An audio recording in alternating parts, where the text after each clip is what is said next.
to start with module 1 of macroeconomics. This is the other part of economics in class 12. Two branches which we have to study are Indian economic development and the other branch is macroeconomics. So we are going to start with module 1 of macroeconomic study. First and foremost, we need to understand what exactly is macroeconomics. What are we going to study over here? So to start with, macro, M-A-C-R-O. The meaning of the word means aggregate.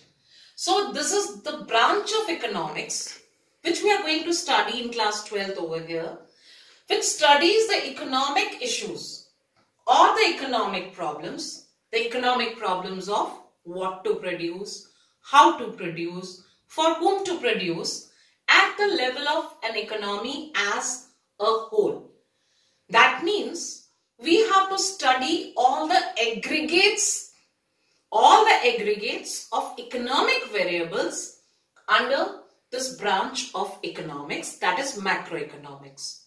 Now, how we are going to study, how we are going to estimate these aggregates, how we are going to establish the equilibrium between these estimates. To understand all that, we are starting with certain basic concepts. To understand the basic concept, because we have to study economy as a whole, it is not possible to divide that into 4 sectors. So, to study macroeconomics, the behavior of economic variables, we have divided the economy into 4 sectors, whom we call as aggregate sectors of economy. The first sector is of households. Households are mainly engaged in economic activities in terms of providing goods and services, mainly the services which we call as factor services. Households provide factor services to the firms. Households का major काम यहाँ पर consumption है और साथ ही साथ factor services मतलब land, labor, capital, these services are provided by households to the firms. So first sector of the economy which we need to understand their behavior to determine the aggregates is of households. Second sector, firms or the producers, or we call them as business houses also. So all the firms in the economy together, which include, now this producer sector is further divided into primary, secondary and tertiary sector. Firms वाला जो sector है, second sector, उसका further classification है primary, secondary and tertiary sector. So sector 1, households, sector 2, firms or the producers, and third classification is of government. Now we are studying macroeconomics and we assume that government is mainly engaged in providing the welfare services and as a consumer of the goods and services produced by the second sector. And the last sector is the external sector, that means foreign income countries. So the 4 aggregate sectors of the economy which we have to study under macroeconomic study in class 12 are the households, firms, government and the external sector. Before we start with the government and external sector, now for national income accounting, the first unit of macroeconomics, we will take an assumption that we have only 2 sectors in the economy, that is households and the firms. Our assumption is we have only 2 sectors of the economy, households and firms. Now, let's look at the flow or the relationship between these 2 sectors, households and firms.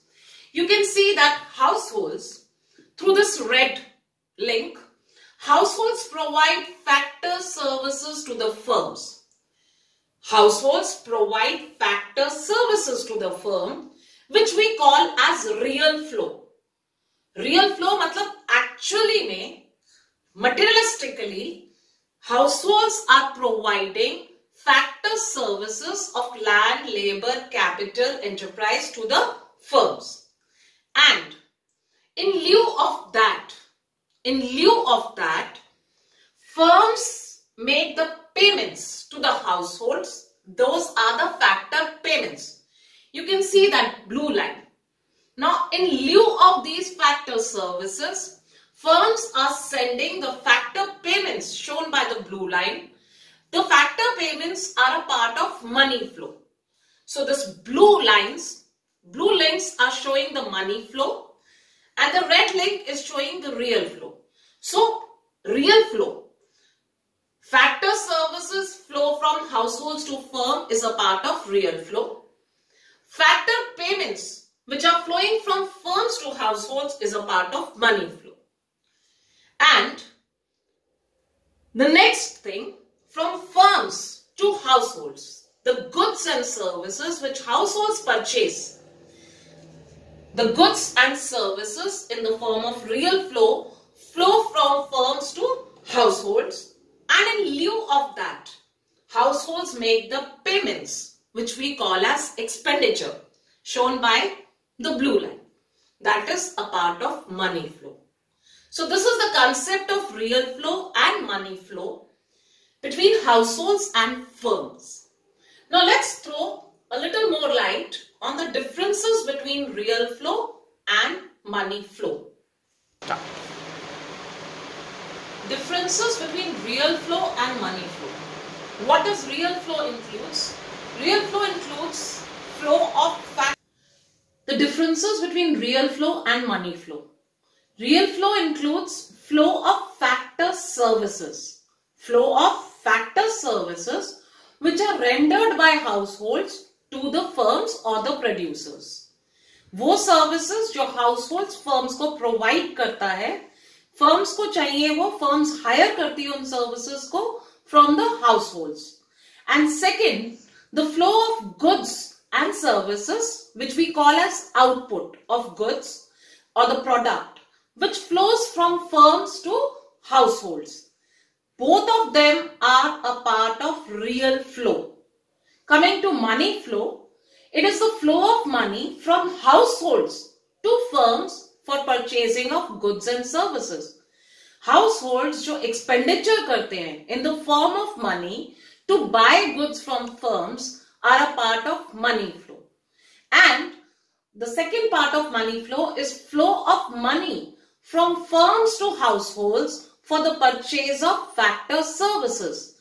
It is the flow of money from firms. जो factor payments हैं, ये firms ने return की हैं households को in lieu of the services which they provided are the part of factor payments. Now have a look. Part A of real flow. Flow of factor services rendered by households to the producers. Have a reciprocal. As part B from money flow, flow of money from firms to households for the purchase of factor services. Households ने services provide करी as part A of real flow. उसका reciprocal है part B of money flow, flow of money from firms to households. Similarly, flow of money from households. Money flow का part A, flow of money from households to firms for purchasing of goods and services is, this payment has been made to pay for the goods which are flowing from firms to households.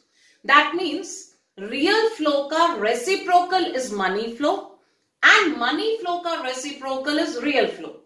For example, firms have made factor payments to the households.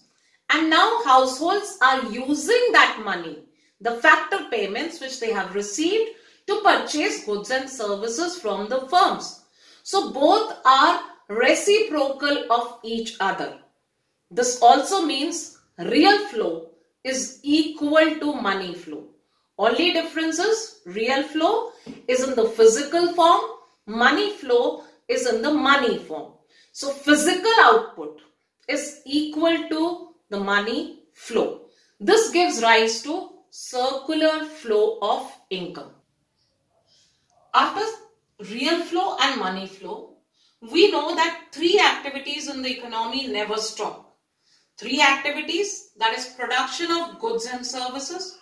When goods and services are produced, they are supplied to the households, and because these goods and services are produced due to the services which households provided, they receive income in return. So first activity, production never stops. Second activity, distribution of income never stops. And when distribution of income is there, that income is spent to buy goods and services, so that is expenditure. So three phases or three activities which never stop: production of goods and services, distribution of income or income generation, and third is expenditure to buy the goods and services which are produced. Production of goods and services cause generation of income. Generation of income causes expenditure on goods and services. This further causes the demand, and demand leads to the production by the firms. So these three activities we can see that have no beginning and no end. There is no beginning or no end. It may start from here, or from here, and it goes in a circular motion. This is what is known as circular flow of income. When we have to explain circular flow of income, we have to explain these three phases of circular flow. Production of goods and services leads to generation of income. Generation of income causes expenditure on goods and services, and expenditure generates demand, which further leads to production.